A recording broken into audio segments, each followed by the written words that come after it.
This video is about connection with family, about the family unit. This is a 4-part series and this is part 4. So if you haven't checked out 1, 2 and 3, check the link in the description or the playlist and check those out and come back and I'll see you in a bit.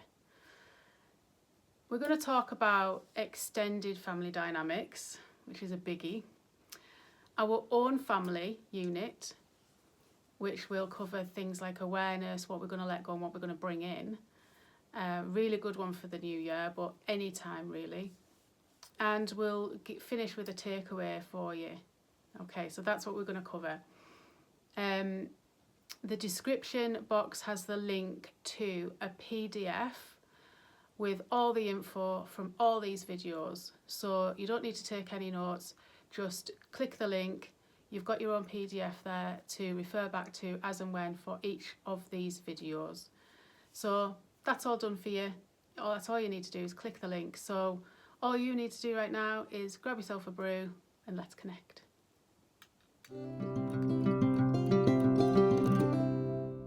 Hi, welcome back to A Spiritual Life. I'm Carrie. I'm a mindfulness teacher, a home-ed mum of 2 on a non-religious spiritual path. I'm passionate about helping parents learn a practical approach to spirituality to improve family connections and live a more conscious, meaningful life. So let's get into today's video then, all about connection with our families. So just to introduce this topic, as you'll have seen if you've checked out videos 1, 2 and 3, there is this theme running through about feeling seen and heard. So it still applies here when we're talking about connection with family, to feel seen and heard.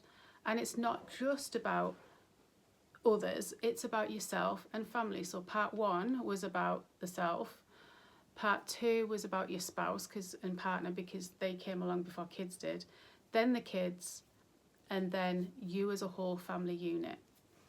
So are we all being seen and heard?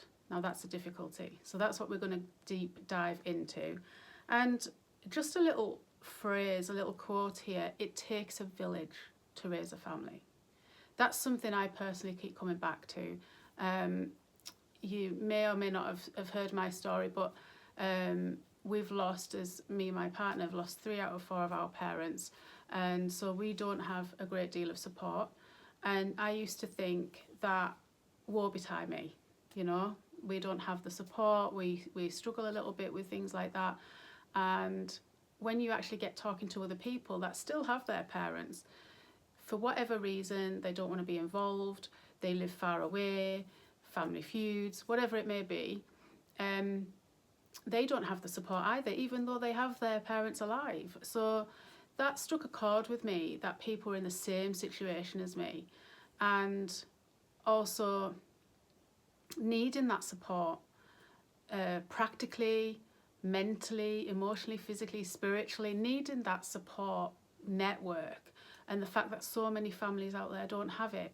So this is why connection is so important to me, and why I've brought that as the main focal point for my business here at A Spiritual Life. So please, you know, drop in the comments. Are you feeling disconnected? Are you feeling that you need support and haven't got it because you haven't got that support network? Drop in the comments how you're feeling and how you deal with that.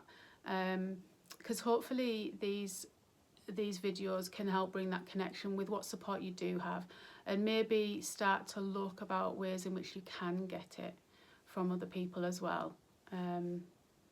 So that's a little bit of background to that. So let's start with a biggie, extended family dynamics.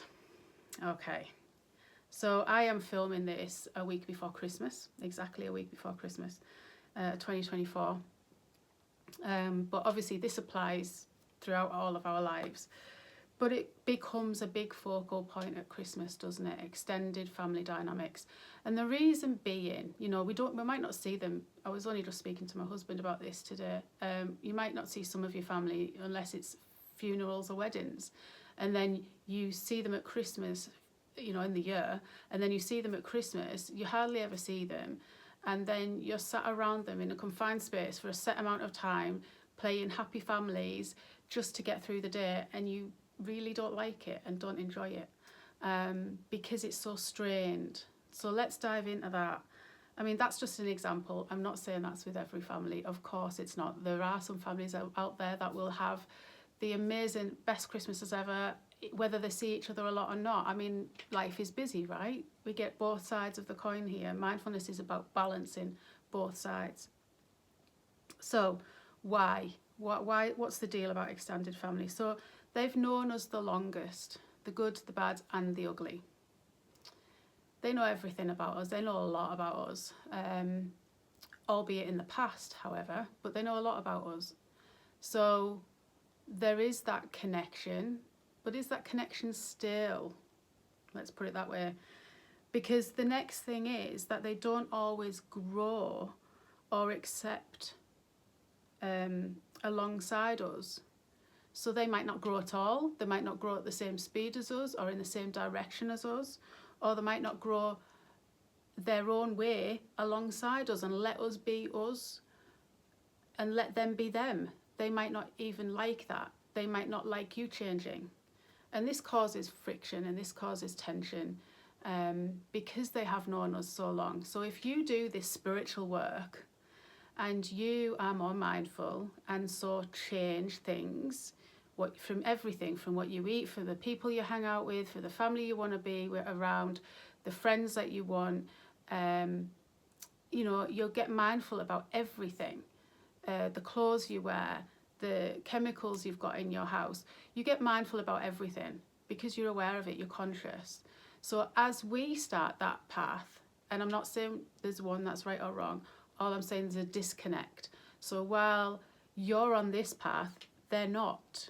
And for some people, that's really difficult to see somebody that they've known all their lives go like this. And they're going, I don't know who I am when you're over there. I need you here because you're my comfort blanket, because I know who you are and I'm safe around you if you're like this. But you're going over here, and that scares me. So that can have a lot of conflict, and this extended family dynamics. In a nutshell, what we say to that is we can't change other people. All we can do is understand their perspective. So and this causes difficulty because it's like we're doing all the work. Well, we've got to let that ego go. We just have to, if we're doing the work, we're doing the work fully, right?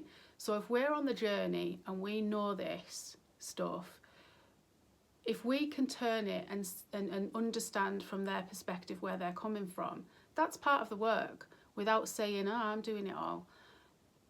You look at their perspective and what I've just said there, understand that you being a different way makes them feel uncomfortable and unsafe. At the end of the day, the bottom of that hierarchy of needs triangle, safety and security, your base chakra, safety and security.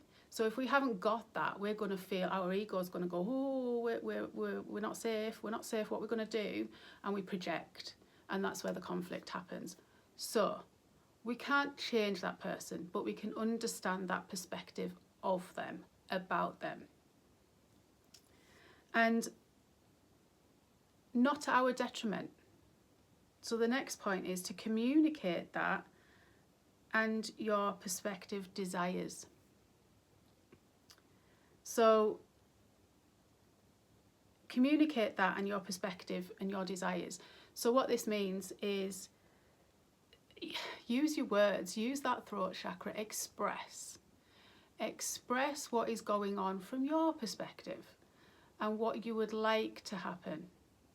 Because if you don't have that conversation, there's no communication, there's definitely going to be no connection. So say what's on your mind. Be tactful. It doesn't have to be abrupt and in the face and aggressive. It can be firm and fair. Look, this is what I'm doing. This is who I am now. Are you okay with it or not? Basically. And have that two-way discussion. Well, I don't like it when you're this, but let's not get into tit for tat. We're adults here. We're adults having adult conversations. And when we do that, we can then put the boundaries in place. This big buzzword, boundaries. Where are your hard edges? Where are you not going to budge? Where are you going to have this communication to in and fro in, where you go, right, I understand your perspective. This is my perspective. This is my no-go area. Like, if this gets crossed, if this line gets crossed, that's it, I'm out. Because that's your self-preservation. And can you call it ego? Possibly. But this is where the disconnect happens. You've got to say what is coming from your perspective, and then it's up to them whether they take that on board or not. Like we said, you can't change other people. You can only change yourself and how you respond.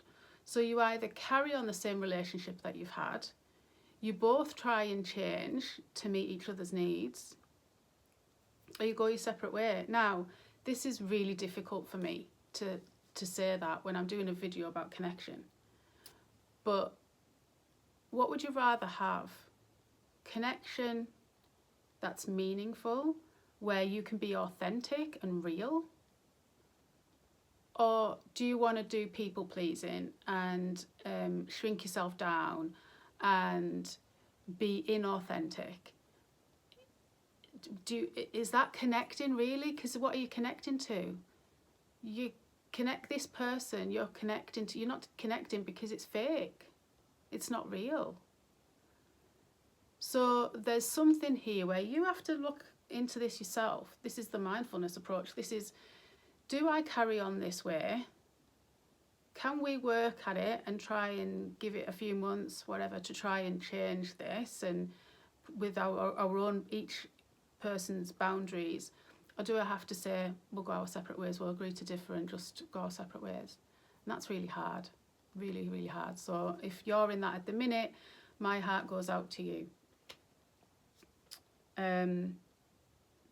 So that's extended family dynamics. So now we move on to our own family. Is it any better? Is it any easier? Who knows? The points here we're going to talk about are awareness, letting go, and bringing in.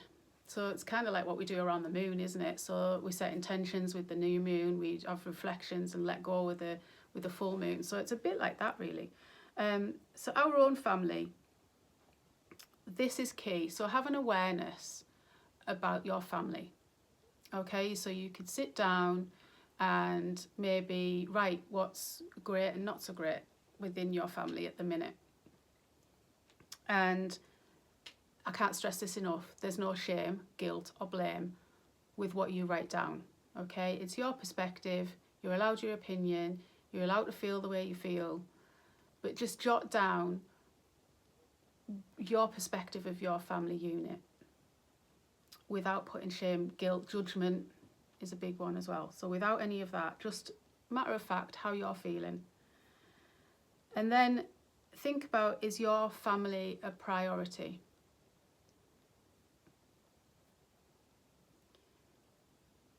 Maybe that comes as part of the reflection on how is your family? What's your awareness of your family? So is it a priority? Do you show it and act like it is? So a lot of people will, if you're going to ask people about their values in life, they will put family, no doubt, at the top. But do they live like family is a priority? Do they live like their number one value in life is their priority? Or are they at work all the time? When they're home, are you on the phone all the time? Are you busy with to-dos and jobs around the house? Now, I'm not sat here preaching, I hold my hand up to this. Like I said, I'm doing this in December. I plan to enforce this. Enforce is a strong word, isn't it? It came out of my mouth. I plan to implement this in the new year, big time. Like, I guess that's where the enforce came. I've got a very strong determination to start really implementing this in our lives because I know that it will bring us better connection. So, is your family a priority? Do you show it and do you act like it is? And if not, what can you change? So that's what it's all about. It's not about blame and shame and guilt and judgment. None of that. It's about what is it? What do you want to, well, we're going to go on to let go and bring in. But if not, can you change it? So if you're working all the hours, can you change it? I'm going to come into that. So letting go. What you're going to let go of. Here we go. So reduce work overtime. Reduce working overtime if you do it regularly.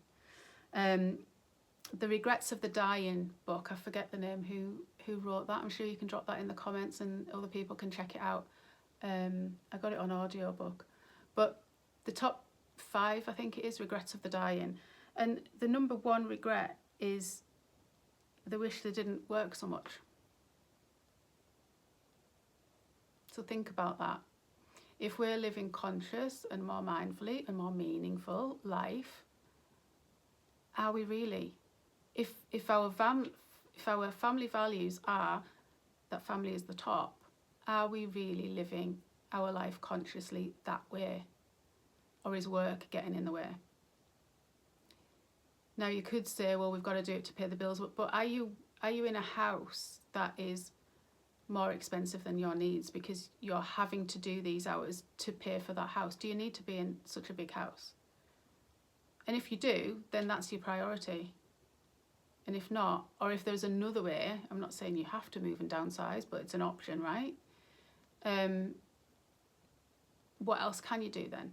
If moving and downsizing is too big a deal, what can you do? Can you reduce your hours at work? Can you say no to overtime? But when we do that, we've got to then be present when we're home, because it's no good saying, well, I'll cut my hours down, I'll come home and I'll just be on the phone all the time. I use the phone as an example a lot because it's, in this day and age, we're all on it. Guilty as charged as well.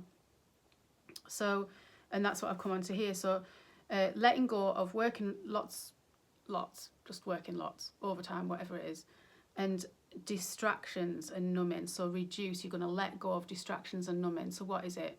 Do you come home and drink? Do you come home and eat? Do you come home and go on your phone? When you could be having that time to connect. Basically, we're trying to carve out lots of time in our busy schedule to have these connections with our family. That's it in a nutshell. But our busy lives take over. We're so busy. We go, get up, get out the door, do our thing at work, get back, get tea, get kids to bed, and rinse and repeat. So we're trying to carve out some time from that. And that's the thing we can let go of. So what we're going to bring in, we're going to bring in to be present, especially when we first come home from work. So that's what we're going to bring in. That's what we're going to have our focus on, not our phones. We're going to have our focus on being present. Do you greet your kids and wife and husband? Do you actually greet them? I always say this, work gets the best of you, we get the rest of you. So your husband's out at work all day, might have a stressful job or whatever, and he comes home, you're knackered. We get the rest of you because they've got the best. Because by the time you walk through that door, you're knackered. You're knackered too, as well as the wife and the kids, because that's the world we live in. We're just really, really fatigued, stressed, all of it. I get it. So then we move on, and what else we're going to bring in is that family values. Now, maybe at some point I will do a whole video on this because it's worth a whole video on this, on family values. It's like having a family guidebook, your own personal family guidebook. What values do you want to bring in? Excuse me. So things like respect. You might want that as a family value. You might want fun. You might want gratitude. Just thinking of words that spring to mind for families to be thankful of each other and have a practice around that. And that might be a value that you're going to base those practices on. respect. And these are sort of rules, if you will. I like to call them more guidelines, where any sort of issue that happens, good or bad, it's not always the negative when I talk about this stuff, but something good happens, something bad happens, we can bring that value in. So if we say respect and, I don't know, kids are playing up and they are not showing respect, you bring that family value in. You've all sat around the table and discussed this. That's a value that you all agreed to. So when they're playing up, you can say, this is not very, I don't feel like you're respecting your sibling or me right now. If you can, discuss it. If not, come back. Discuss it in the moment. If not, you can come back to it and it can be a lesson.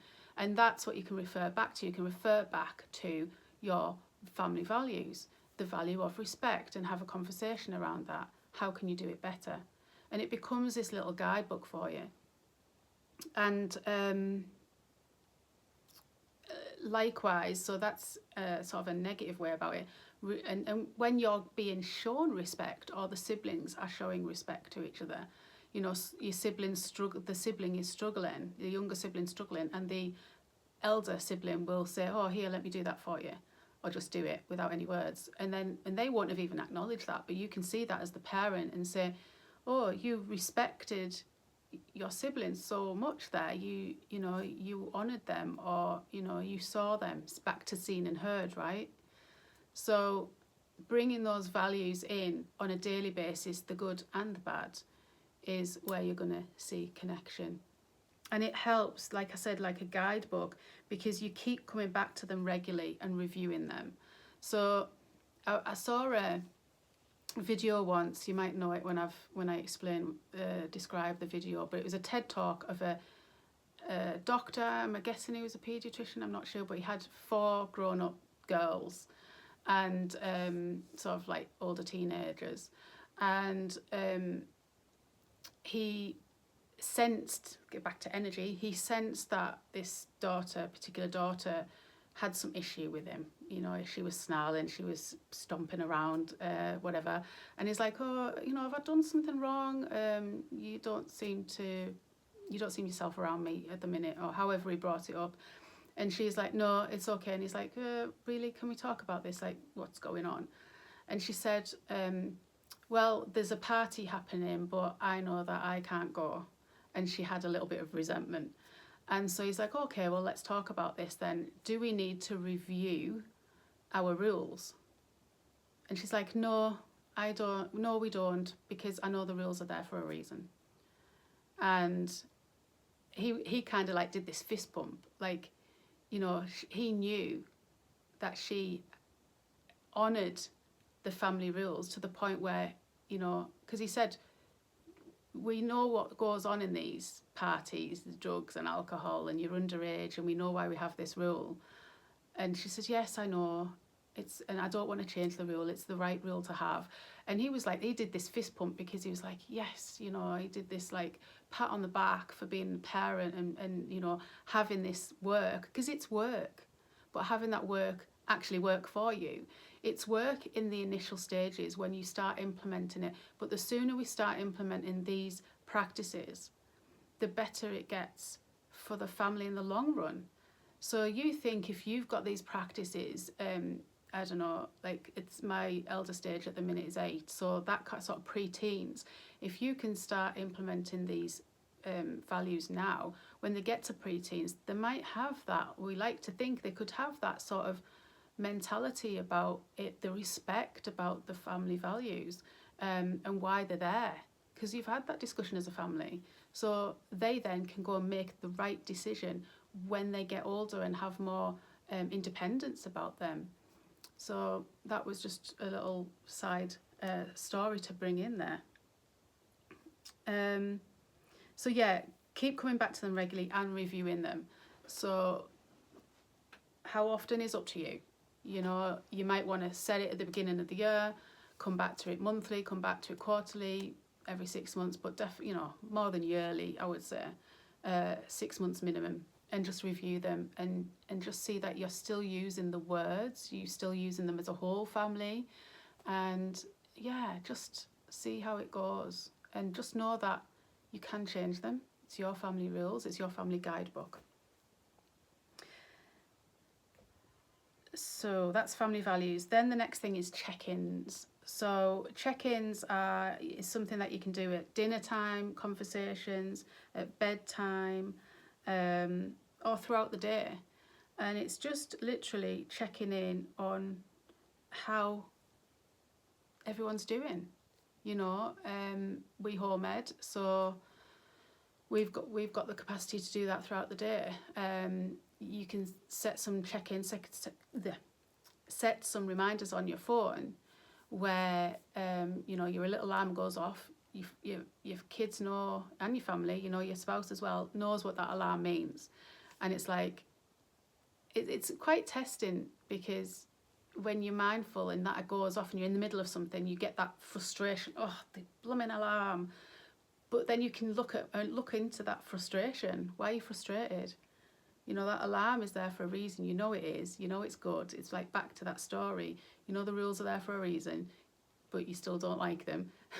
So you might be in the middle of a task and the alarm goes off to say check in, and you're like, or maybe you've just had an argument with them, with your kids or your spouse, and it goes check in, and you're like, it's the last thing you want to do, right? But do it. Do it at these times, because that is really, really pivotal. Just stop what you're doing for just literally a minute and speak to each other, or yourself. If you're on your own, do that back to video 1 in connection with yourself, and have that check-in, and just get that connection going again, ground, and see and hear yourself and other people, your family. All this brings connection and guidance to you and your family, and use it in daily language. So we've spoken a bit like that, a bit of that anyway. So all this brings connection and guidance. So all this stuff we've talked about, being present, having family values, having check-ins, brings that connection together with some guidance. So you're not doing it and you don't know what you're doing. You've got some guidance there based around those family values. And use it in your daily language. Use these things in your daily language. You know, oh, it's check-in time, or what we're going to do that we're thankful for today, or, you know, proud, being proud, self-praise or something like that, or praising each other. Praise might be your word, your value. So what can we do? So I do it at bedtime with the kids. It'll be things like, so I've said there before, having our dinner and bedtime. So bedtime we do, I keep mentioning this, but we do, what have you done today that you are proud of? What have you done today that you're thankful for? And what have you done that's kind? So kind, thankful and proud. There's some words for you as some family values, but that's a bedtime routine that they're going to bed thinking, you know, things that they're praising themselves about, and then you do it in front of them too. And so they're hearing what you're proud of and thankful. And what happens is, when I say about getting it into your daily language, when you're doing that every night and it becomes a habit, the kids will start doing things and saying, that's my kind for today. And I'm like, good, remember it. Because often we get to bedtime, I can't remember, you know. So as we do it more often at night time, it becomes something we can remember in the day as well. So takeaways then from this is, you can't change others, only you. Understand them, their perspective, communicate your perspective, and put boundaries in place. 3 things. And then also think about awareness of your family and what's going on in your family, what's good, what's not so good, what you want to change, what you want to let go of, what you want to bring in. So awareness, let go, and bring in. Family values and check-ins. This is going to help with more connection and guidance as well. And it gives accountability for all. So when we're doing this work and we're all on the same page with it, it gives us some sense of accountability. You know, you can pull each other up in a nice, gentle, connecting way. You can pull each other up and just say, hey, that's not so kind what you just did to your sister. Or you say yourself, I'm really sorry, I was stressed, I'm tired, I didn't mean to say that. That wasn't very kind. So I apologise for that. And that will have that connection. Even just that word sorry, as an example, will show some connection and some empathy. So connection and guidance, accountability for all, and it becomes your family language and a reminder of connection. And to sum it all up, ask yourself, do I feel seen and heard? Do they feel seen and heard? That's what it all boils down to. These are just ways and means of getting to that point. But if you get nothing else from these videos, that one takeaway is, do I feel seen and heard? Do they feel seen and heard? So to help with the mindfulness when things are going on, that's what we need to think about. So I hope you got something from that. Please leave in the comments anything that you did, or you want to come do some work on it and come back and drop it in the comments. That would be great. I really want to hear how it all pans out. In the description box, I have got for you, like I said at the beginning, the PDF with all this on. So click the link to that, and then you'll also be signed up to my monthly newsletter as well.